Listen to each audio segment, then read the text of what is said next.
Alright mga Siwa Nation, down Panay Island, nandito na yung X-Max natin. Buti na lang natapos na lang master on time. Tara, papakita ko sa inyo, hintayin nyo ako dyan, Puro punas na lang sa motor na to. Puro kalat na lang din sa loob. Sayang, hindi naman nakakalayo. Hindi man lang natin ma-upgrade. Sayang yung panggilid. Sayang, hindi naman nakakalayo. Puro kalat na lang din sa loob. Na lang sa motor na to.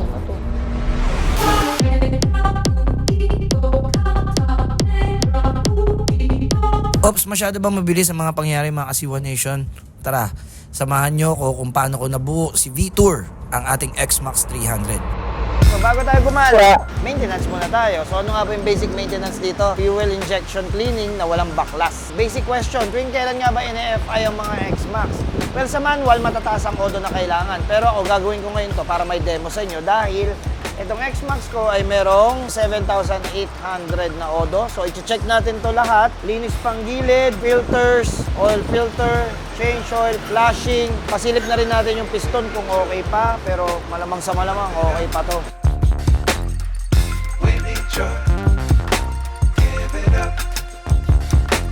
Hindi na konektado yung fuel injector nito doon sa tangke. Yung tangke niya ngayon nandito na may kasama ng chemical. Yung chemical nito mas pinatapang na octane, diluted, pinalo sa loob para matunaw yung mga nandun sa loob. Sabang ginaganyan yan, sasabayan na natin ang linis ng throttle body. Kayo nang bahala rito ha. Sige, buka. Ito na lang, tapos sarado nyo na yan. Okay, dito na tayo ng pag-maintenance ng X-Max ni Boss para sa Visayas Tour. Ngayon, simulan natin to sa pagkakabit ng busina. Tara guys, samahan nyo ako.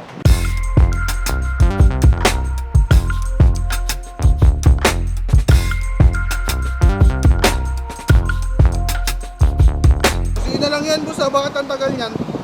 Hindi, may pinapakabit kasi si Boss. Alam mo ba kung ano to?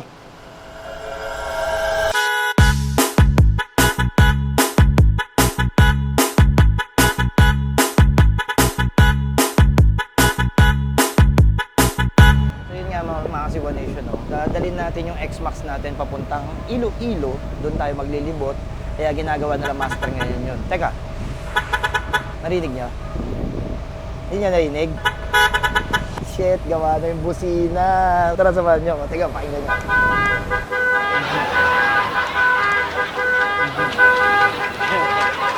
Narinig ko sa barko eh. Okay na? Oy! Kaya lang, akin yan. Malalobat yan.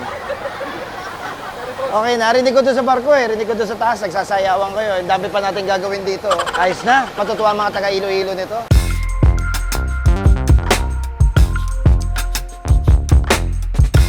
May heated grips na tayo. Ito yun, para sa long ride natin. Crash guard. Ito, yung crash guard with matting kasi lalagay natin itong ilaw na ginamit natin ng Boss Ironman. Okay, 3 bracket. Since maglo-long ride tayo, ito na. Para sa mga naka-X-Max. Ito yung tinesting namin na nakasakay yung editor namin. Tibay naman sa awa ng Diyos. And mamaya-maya, kakabit na namin yung panggilid dito dahil may pinadala yung HIRC. Pero bago yun, agad muna ako sa barko. Ba't di mo na lang sinabi? Sinabi mo, boss, paano ka? Teka lang, uy. Mag-aeroplano raw siya. Ganyan talaga pag may kaya nun. Tapos kami, maghihirap kami ng magra-ride kami, tapos magbabarko. Ganito, ulitin namin. Dapat pala, aeroplano kada ka. Aerokada ka pala dapat. Dami ng dolphin nakita namin. Kamusta na rito? So ito yung Manibela. So ano bang gusto nyo mangyari? Itayin na muna yung Manibela para yung latag ng wiring na. Tara, sige, bilis. Dadaong na yung barko, bababa na yung mga motor. Hindi pa tapos yung motor natin dito. Magsi-CBT pa tayo. Tara guys, simulan na natin ton. Tanggalin ito at itago lahat ng mga wiring nito. Binaklas na niya yung drive pulley, clutch lining, tapos yung clutch belt. So, lalagay naman natin tong bago natin CVT set para dito sa X-Max. At bago natin ikabit itong panggilid, tawagin muna natin si Boss sa barko. Boss! Boss! Yung X-Max natin, yung CVT cover, may tama na. Kaya need natin palitan. Problema, hindi namin alam sa nahanap ng parts dito. Hindi naman lulubog yung barko pag tinanggalan ko ng ganyang kalaking bakal yan, di ba? So sa kabilang dulo tayo, tara, hanap tayo. Babalikan ko na lang yung pintong bakal dun. Yun na talaga yun. Kunin natin yan.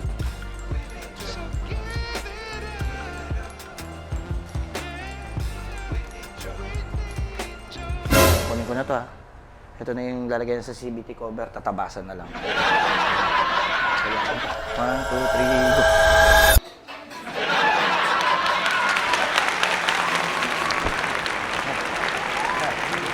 Alam niyo saan ko ito kinuha?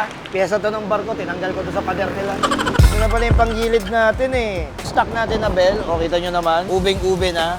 Ito naman yung lining natin, sa awa ng Diyos, okay pa. Mainit na panggilid to ngayon, sikat na sikat to ngayon. Sila lang ang nakita kong merong binibenta online, pang X-Max, 7,000 kilometers na to. Due na to. Ito yung bell na kasama niyan. Fine thread, hindi siya magaspang. Ito yung pulley. Itong X-Max natin, pag naluluma, itong lalagyan ng pulley pin, bumubuwal yan. Ngayon, ang ginawa ng HIRC, ang galing, ilagay sila ng lock dito para kahit maluma, hindi siya bubuwal. Meron din silang ginawa rito na malupit. O, yung backplate niya, hindi aangat ng todo kasi nga mas maiksi ito. Yung sa HIRC, mas mahaba. And, ang pinakasakit ng X-Max is slide piece. Bakit kamo? Ito yung sumasalo lahat ng pressure niyan. Talagang darating ang time, lulundo yan, mabubugbog yan. Aluwag na talaga. Normal naman yan, pero syempre, kung maselan ka, katulad ko, palitin na yan. Dito kasi dumadaan yung slide piece eh. Okay? So ito yung HIRC plus their slide piece. Ayan o, walang alog. Ang maganda rito sa HIRC, pag bumili ka, meron na silang setup, meron na silang setting para sa naka-power pipe at meron stock pipe. Ang advice nila, pag naka-stock ka, straight 12. Pag naka-power pipe ka, is 11. Since naka-remap na to, in-advisean tayo ng mix. 11 and 12. Ngayon, tuturuan ko kayo paano magkarga ng bola dito sa HIRC. Kasi meron silang tinuro sa amin na akala namin noon walang pinagkaiba. Kung ano yung size na ilalagay mo. At ang tinuro niya sa amin, sa left side, dapat ang ilalagay mo ay 11. Sa right side, ang ilalagay mo ay 12. Pag nakastack ka naman, straight 12 daw ilagay mo. Ito, hindi alam ng iba to. Sa paglalagay ng bola, di porket parehas yung left and right niyan, sasalpak nyo na lang yan. Hanapin nyo yung original na posisyon niyan, kung dapat ba talaga nakaganyan yan o nakaganyan yan. Ano, magkaiba po kasi yung depth ng left side sa right side. So mamimili na lang kayo dyan kung 11 or 12 ang setup ninyo kasi pag bumili kayo nito, nakakatuwa. So ayan ha, tinuro nila sa atin yan ha. And yung belt, hanggang dito lang talaga. So ito, expect natin sa upgraded na CVT natin, sasagad yan hanggang dito. So more top speed, more power, kasi nga naman yung transmission mo, yung ratio mo, mas matataas na ngayon. Ang galing ng HIRC, oh, laki ng pinagkaiba. Also sa lining, baka hindi pa tayo natatapos. So ito yung lining nila. Ito po ang lining ng HIRC. Ang pinagmamalaki ng HIRC, ang lining pads nila, tatlo lang. Tatlong malalaki. Kasi yung stock natin, halos kalahati lang yung sa kanila. Bakit daw tatlo? Para mas lighten. Kasi hindi raw pressured yung mga springs, kaya tatlo lang nilagay. Bakit nga daw ba tatlo lang din? Eh kasi nga daw, yung bell nila may groove na. So hindi na kailangan maglima, baka maging overkill pa. Unlike dun sa stock, 5 talaga. Ayan, oh. Problema, hindi katulad nito. Kasama na pati yung torque drive, magkasing bigat lang sila. Lang, yung size pa lang, tignan nyo. So lighten yung lining nila. Pabor na pabor. Bigat nito. Galing, galing, galing. Sige, tara. Kabit na natin to. Okay na yan, center spring lang naman yan eh. Wala naman special dyan. Sige, kabit mo na, tapos i-set up mo ha. Tapos kabit mo yung crankcase na malupit. Yung kinuha ko doon sa barko ha. Ito maingay, babalik pa ako doon. Gulong na. Eh, pinadala rin yung TRC. O, tignan nyo. So, ito yung bagong mugs ng TRC para sa X-Max. So, ito yung mugs na ikakabit natin para sa ating X-Max. Likod. Ito naman yung harap. Tama. Ay, likod pala to. Ito pala ang likod. Tapos ang gulong natin dito, syempre, ayun, Michelin. Yung isang taon na nagpalit na kayo ng X, di pa rin naupod.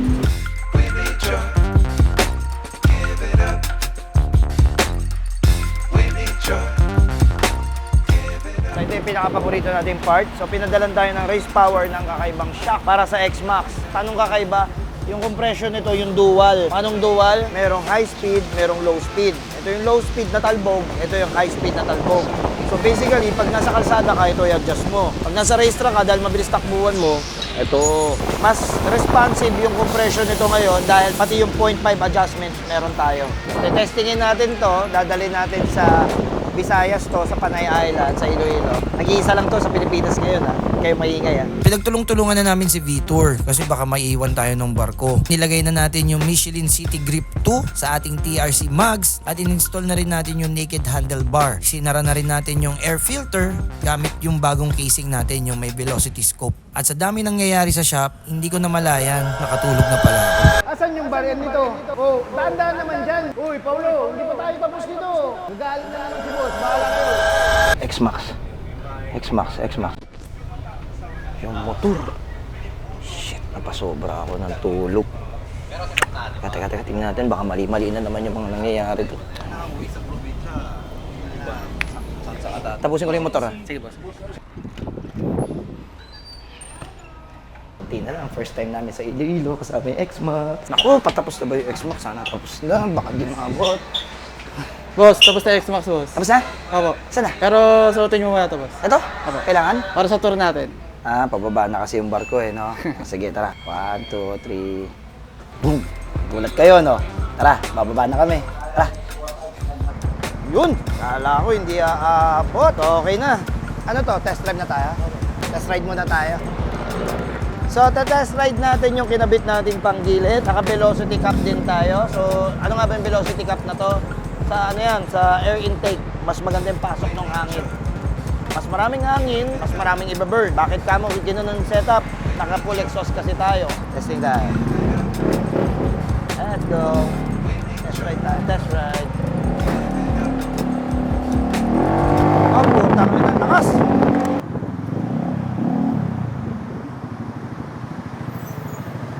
Ganda.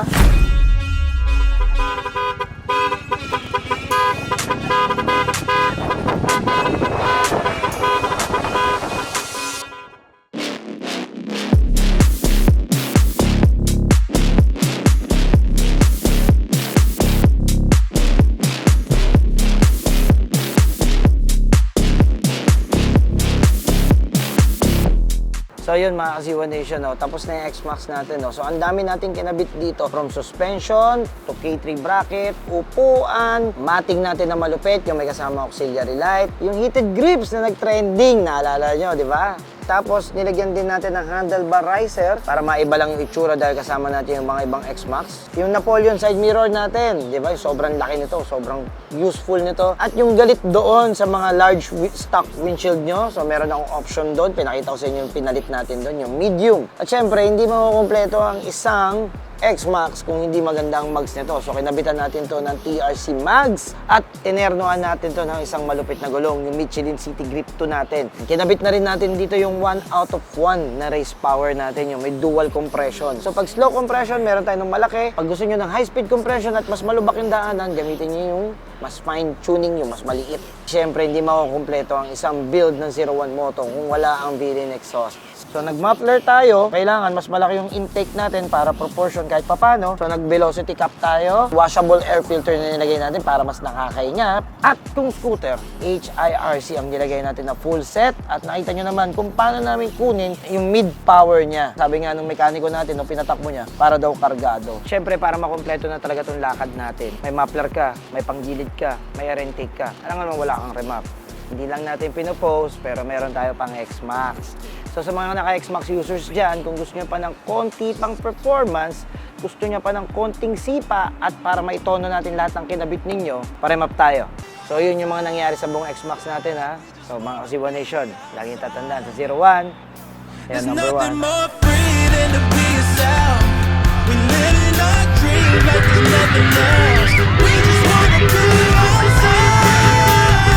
Ito sila!